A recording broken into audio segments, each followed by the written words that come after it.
I don't want to get too bogged down in it, but I thought I would bring us some recent news of this morning, and that is that the Ukrainian partisan and resistance movement is saying that Russian occupation authorities have ordered officials in parts of Crimea to evacuate valuable equipment and documents.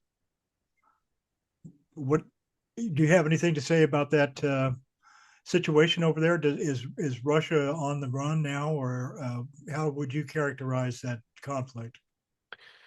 Yeah, this conflict is something that I've been working and following for much of the last decade. So I was when the quote unquote little green men were crossing over into Crimea. I was the deputy director or was working for European Command from the legislative affairs perspective, working with the House and Senate, even having communications at that time with White House legislative affairs about, and this was at the very beginning, about whether or not Ukraine was going to receive weapons, whether defensive or offensive, and we have been tracking that for quite a while. And so, seeing it come to the point that it's at, uh, this is, I think it has shown that fortitude and people's desire and will to be self-sufficient and not be overrun by an 18th century thought process of might makes right, where you can just beat up your neighbors and beat things down. I think it's really shown that the Ukrainians are doing exactly what we would want them to do. They're fighting for independence and they're winning. They're, when the other option is to be controlled, then there is no real other option. And that's why I think that they fight so hard. And frankly, they're fighting our fight. This is not, this is not new. This is something that Putin has wanted. He has wanted to reinstate the Russian Empire, and Ukraine was part of it. And I Isn't think that, yeah, go ahead. isn't Ukraine kind of acting as a bulwark to Europe and NATO? Absolutely, absolutely. They are fighting a fight that we used to fight. They're fighting the kinetic fight that we used to fight in the Cold War. Right. Um, and so I think we need to make sure that they have the systems and defensive weapons that they need to keep fighting. Because I think one of the things that's interesting about this war is we have seen that the great Russian power is not perhaps as powerful as it was assumed to be or it once was. Now, obviously, systems have changed and technology has changed and thoughts have changed, but Ukraine is, let's be honest, Ukraine is doing everything it can to survive. And in desperate situations, people start coming up with new ways of prosecuting wars. And their use of small drones, their use of small weapon systems to combat a what was a global superpower in the military side is remarkable. It should be applauded, and it's something we need to continue to support. And every time I see Ukraine make advances, it warms my heart. It's game changing. I mean, It's they export drones now. yeah, yes, they do. It's It's incredible. amazing. It's amazing. One more, at least one more item of the news, and it's something that goes to a lot of different subjects that are going on.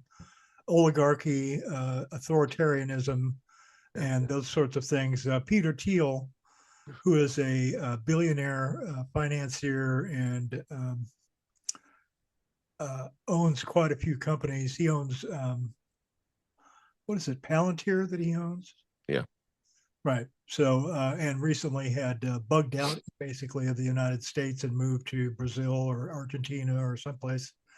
Um, he says the Pope is working for Chinese communists, which, let's consider the source here.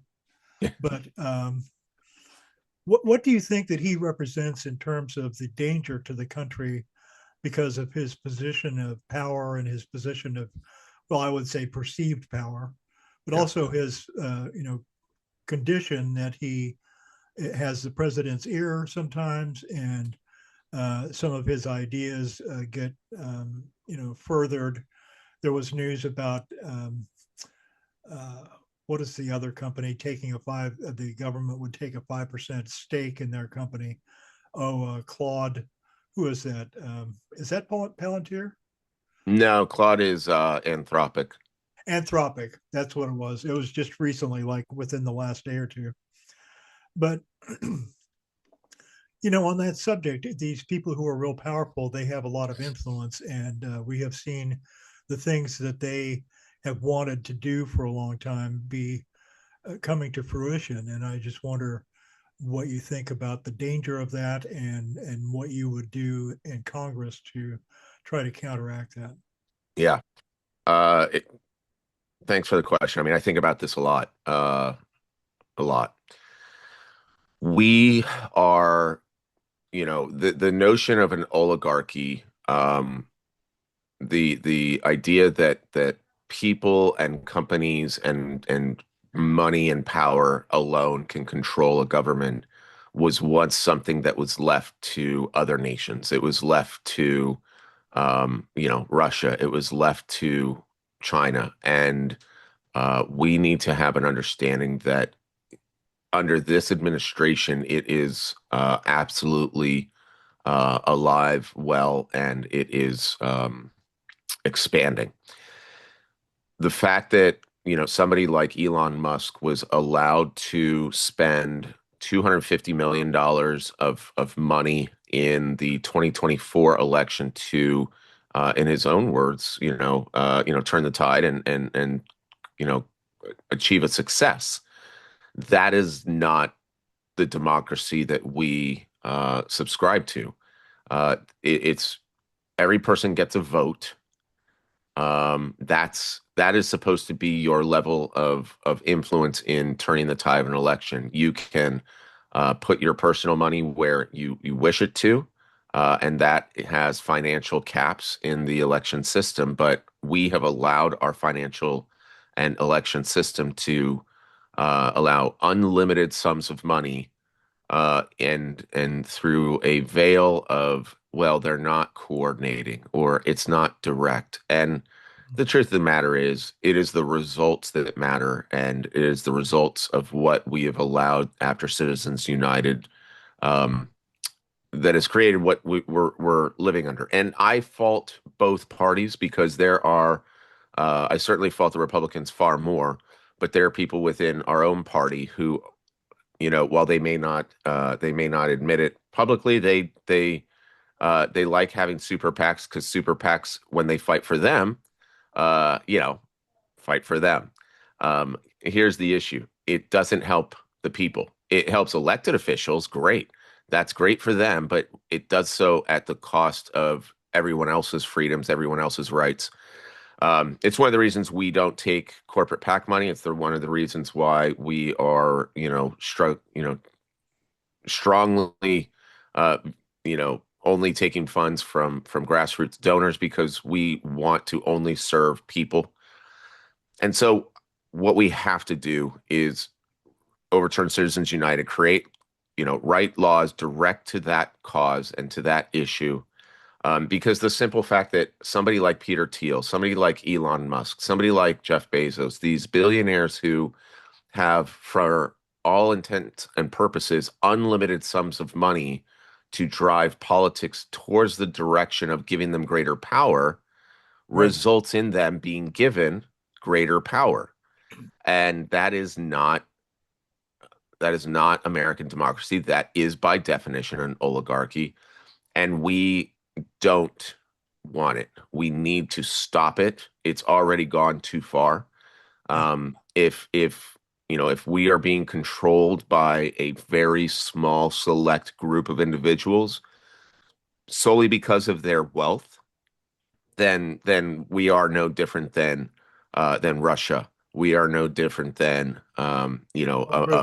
an ancient monarchy. And so we need to change those rules. We need to change the law. We need to get the dark money out of politics. We need to write laws in which super PACs are treated in the same fashion as a regular PAC. We need to ensure that it is understood who is influencing elections, Yeah. why, and with what resources they're doing so.